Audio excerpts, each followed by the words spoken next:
Hey guys, JNasty here. What is up, boys? As you guys can tell from the title, it's my top 5 reasons why Call of Duty is dying. And this is my opinion. If you guys have a different opinion of Call of Duty, or if you love Call of Duty in its current state, good for you, man. I wish I could, because I'd be making some moolah, baby, uploading some Call of Duty vids. But unfortunately, Black Ops 3 is really rough for me to play right now. But anyways, as a Call of Duty fan, which I strongly believe I am, and I don't believe you can be a fan of Call of Duty if you don't have any complaints whatsoever. As a community, I feel like we have very strong opinions, and I feel like I have a very strong opinion about this game and where it needs to go and where it currently is at. So anyways, I'm going to talk about my 5 reasons why Call of Duty is dying and falling off really, really hard. So first and foremost, these are in no particular order, and you guys there's going to be some controversy in one of the topics. I already know that, so I'll save that one for last, but we'll go into it a little bit. But anyways, let's first start off with legacy problems. If you guys don't know what a legacy problem is, I was watching a Jack Frags video. He pretty much explained it like this. It's problems within the game that happen year after year after year. And with Call of Duty, we have a bunch of legacy problems. We have the view kick headshots, we have head glitching, we have random ass cars blowing up, especially in Treyarch games, where you'll be by a car and it randomly blows up. I have no clue why. Really, really annoying. When a Call of Duty is first released, as we all know, getting out of the map. This is a big one. Getting under the map, getting under rocks. This happened in World at War. This is why I never played World at War, because the first time I played World at War, I got killed from somebody under the map, and I actually quit it. These are problems that have been happening since World at War, people getting out of the map. Also, the inconsistency in guns, connection, etc. There's a lot of inconsistencies in Call of Duty, and I feel like the skill gap in Call of Duty is actually diminishing. Back in the day, it was fairly decent, but overall, it's just lost its skill gap, and I feel like there's a lot of reasons why.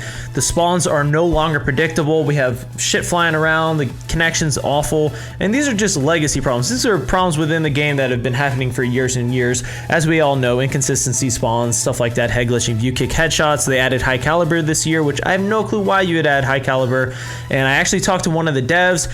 He said that toughness was a crutch perk and high caliber was not a crutch attachment.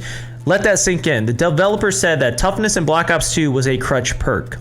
It was something that you had to have, or you were gonna suck ass. I didn't use toughness till 6 months later, you know? But high caliber is a problem in the game, and I don't understand why it's in the game, especially with view kick headshots and no toughness. But anyways, I digress. So that's the first problem, is the legacy problems. The second problem is dedicated servers. Dedicated servers in Call of Duty are probably the worst built dedicated servers of all time. And the reason for that being is they're not geographic. They're not locked. They're not locked in a certain region or stuff like that. That's why you have a lot of the Texas players like myself, and a lot of known Texas players have the same issues, is where I'm playing against motherfuckers that aren't even from this country. Some aren't even from this continent. They're from South America, they're from Mexico, and it's crazy how many lobbies I'll get into where over half the player base is not from my country and on a 3 or 2 bar, and it's unplayable. It's not enjoyable. And this connection problem that I've having with Call of Duty lately has been happening since Call of Duty Ghosts. As you guys know, in the next gen consoles, that's when they introduced these dedicated servers. Advanced Warfare, I had to actually sell my Xbox One because I could not play on the servers, because I would literally watch the kill cam and I would not be shooting my gun. I don't know where I was getting connected to the dedicated servers, but they were not working. And if you want to argue with me that the dedicated servers in Call of Duty are good, then why is every big time Call of Duty player using a NetDuma as a router to specifically select a certain region to play in? Drifter, the Marka J, one of the best pub stompers in the game, uses a NetDuma. So please don't tell me that connection is not an issue with these dedicated servers, because they are a serious issue. If Call of Duty YouTubers are promoting a $220 router for you to buy so you can get good connection. Just throwing that out there, guys. Dedicated servers are not working. They are not working. So the third thing that we have are the supply drops in the DLC maps. As you guys know, the supply drop weapons are a fucking ripoff. First and foremost, if you're a season pass holder, you will not be able to get these, and you pretty much wasted your money on the DLC maps. So a lot of the supply drop weapons are, here's what they're doing with the supply drop weapons, and I really want you guys to figure this out. A lot of these weapons are melee weapons, and the reason for that being is melee weapons are just a reskin. They do the exact same. They do the exact same damage, they just have different animations, and they're just a different reskin. That's why so many of these DLC weapons are actually melee weapons, because they're easy to copy and paste. That's really all they're doing, is copy and pasting with the new skin on top. With the DLC weapons, however, there's about 6 of them that I can name. You have the sniper rifle, you have the shadow claw, you have the marshals, you have the fear, the FFA AR, whatever the fuck you want to call it, the HE40, and this new shotgun. These weapons that they've been releasing are not balanced whatsoever. The marshals were broken. The Shadow Claw, I just played a game on Nuketown, the gameplay you're watching, look how many times I died to the Shadow Claw. It's absolutely insane. And that new shotgun, the Banshee, seems really, really broken as well. And one thing that I don't like about these supply drop weapons is that they're not being balanced. They're pumping out so many new weapons that by the time that it takes them to balance it out, it's like 2-3 months later and I've already been pissed off as much as you can be. You know what I mean? And it's already pushed me away from the game.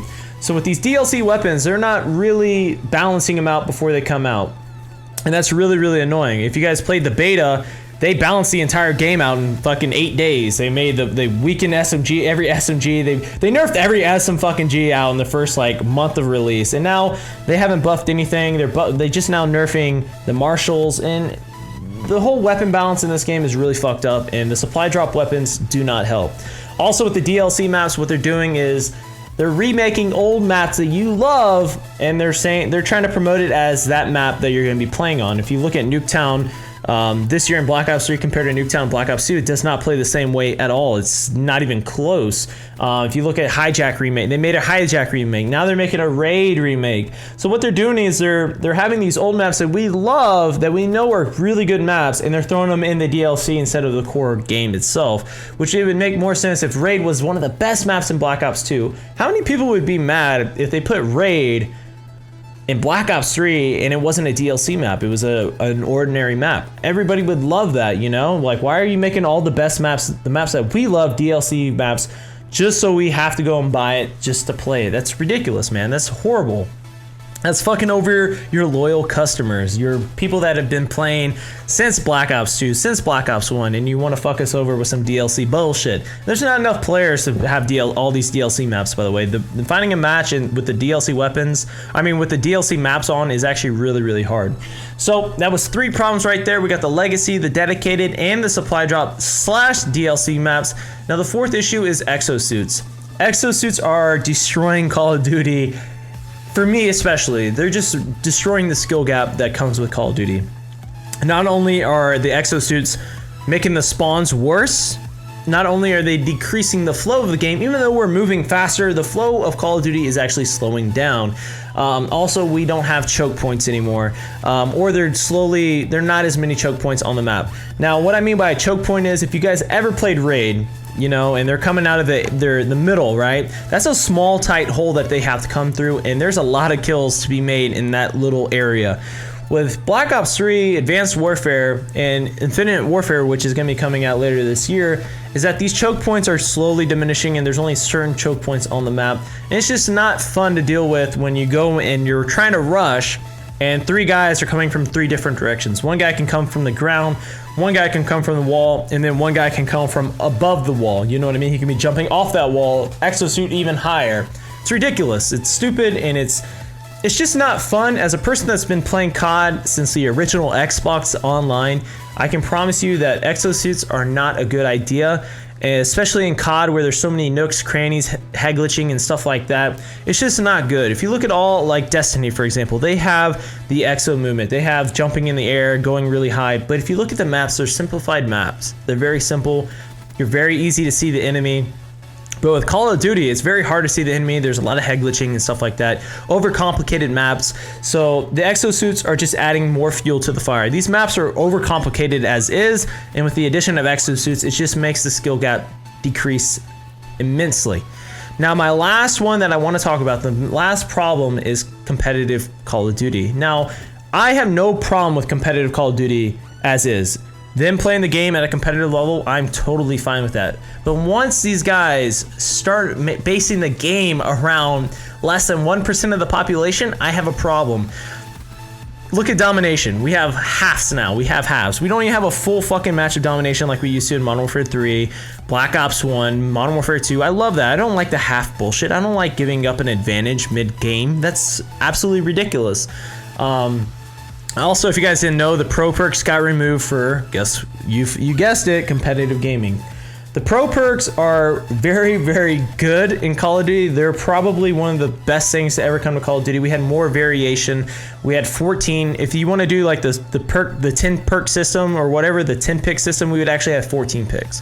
We had a lot more variety in Modern Warfare 3 with the pro perks, Modern Warfare 2, the pro perks, even Black Ops 1, the pro perks. Black Ops 2, they brought this 10-point system, and that was mainly for competitive gaming. Also, what they're doing with competitive gaming is that they're balancing weapons for competitive gaming, 4v4 matches where people are actually playing the objective, where there's an incentive to win, you know.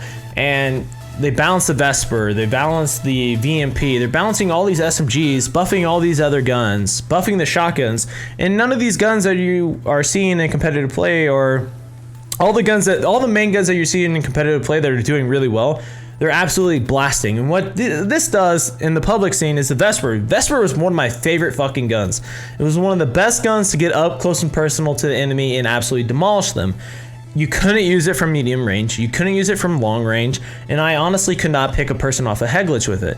But since it was destroying in competitive gaming, they nerfed it. Even though I felt like the Vesper wasn't even that great of a gun. Right now, the best guns in the game are ARs, man. SMGs are good in competitive, but they're not so good in pub matches. Depending on the map, there's like 3 good maps to use an SMG on: Evac, Breach, Nuketown. And that's really about it. And that's really all I wanted to throw out there. But overall, you can't base your buffs or your nerfs on competitive gaming. As much as you want to, you cannot do that. You need to make the core game, the 6v6 playlist, as good as possible, and competitive will be good as possible. If you make a balanced 6v6 game, I promise you that competitive will thrive. Look at Black Ops 2, early Black Ops 2, SMG dominant, competitive gaming was probably at its peak early Black Ops 2, because the game, Black Ops 2 itself, was fairly balanced. Like the weapons, it was an SMG dominant game, and you like that. Even Modern Warfare 3 competitive was really, really good. I actually played it back in the day a little bit. It was really, really good. I thought Modern Warfare 3 gun balance was pretty fucking good. A lot of people disagree. The ACR, it was the ACR MP7. Well, I guess you just sucked ass at the other guns, because the SCAR was good, the M4A4 was good, the Type 95 was good. There's so many good guns in that game. I could go on and on. The balance was actually really decent in that game, and a lot of people don't agree with that. It's kind of weird. But anyways, guys, those are my 5 problems with the game. You have the legacy, the dedicated servers, supply drops, DLC maps, the exosuits, and then basing the game around competitive play when it's, like I said, less than 1% of the population is playing competitive Call of Duty. It doesn't make sense, and they need to stop that shit. But anyways, guys, that's the 5 reasons why Call of Duty is dying. If you enjoyed the video, make sure to drop a like. If you have any other reasons why Call of Duty is dying, make sure to leave a comment in the comment section below. Or if you disagree with me, make sure to leave a comment in the comment section below. But I'll see you guys later. Thanks for watching. Peace out, slowbag motherfuckers.